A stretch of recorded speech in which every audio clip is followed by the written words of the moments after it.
Scene 1 युद्धभूमि का दृश्य। कुरुक्षेत्र का मैदान विशाल है। सूर्य की हल्की किरणें धूल भरी हवा में सुनहरा रंग घोल रही हैं। दोनों सेनाएं आमने सामने खड़ी हैं, हाथी, घोड़े, रथ और असंख्य योद्धा। अर्जुन स्वर्ण किनारों वाली नीली रेशमी अंगरखा, सुनहरे बाजूबंद, मुकुट और कमर में लाल रेशमी पट्टा बांधे खड़ा है। श्री कृष्ण पीतांबर धारण किए, सुंदर मोरपंख मुकुट, सुनहरी माला और कंधे पर रेशमी शाल, सारथी के रूप में अर्जुन के रथ की लगाम थामे हैं। सीन 2 रथ को बीच में लाना। अर्जुन, माधव, कृपया रथ को बीच में ले चलो ताकि मैं देख सकूं कि युद्ध में किन किन से सामना होगा।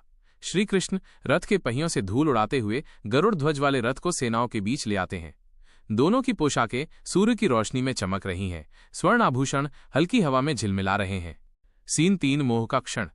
अर्जुन चारों ओर देखता है। सामने भीष्म पितामह, द्रोणाचार्य, चाचा, भाई और सगे संबंधी खड़े हैं।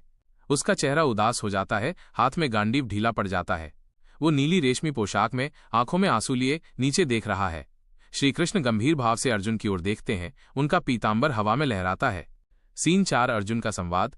केशव, मैं अपने ही लोगों को मारकर क्या पाऊंगा? राज्य, सुख सब व्यर्थ हैं। मैं युद्ध नहीं करूंगा। अर्जुन रथ में बैठ जाता है, धनुष नीचे रख देता है। उसके मुकुट का तेज धुंधला पड़ रहा है, पर श्रीकृष्ण के चेहरे पर दिव्य आभा है। सीन 5 श्रीकृष्ण का उपदेश प्रारंभ। श्रीकृष्ण मुस्कुराते हुए कहते हैं, माइनस, हे पार्थ, यह शरीर नश्वर है, आत्मा अमर है। जो जन्मा है वो मरेगा, और जो मरा है वो जन्म लेगा। उनकी आंखों में करुणा और दृढ़ता दोनों है। पीतांबर, सुनहरी हार और मोरपंख मुकुट से उनका रूप अलौकिक दिखता है। सीन 6 धर्म और कर्तव्य का संदेश। हे अर्जुन, क्षत्रिय का धर्म है धर्म युद्ध करना। मोह और भय को त्यागो।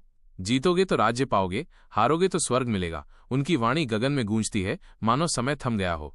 अर्जुन का चेहरा धीरे धीरे दृढ़ होता है। उसकी नीली पोशाक के सुनहरे किनारे चमकने लगते हैं। सीन 7 अर्जुन का संकल्प। अर्जुन उठ खड़ा होता है, गांडीव उठाता है और कहता है, केशव, अब मेरे सभी संशय दूर हो गए हैं। मैं युद्ध करूंगा। श्रीकृष्ण लगाम कसकर पकड़ते हैं। रथ आगे बढ़ने लगता है। दोनों की वेशभूषा तेजस्वी सूर्य के समान दमक रही है, मानो विजय का प्रारंभ हो चुका हो।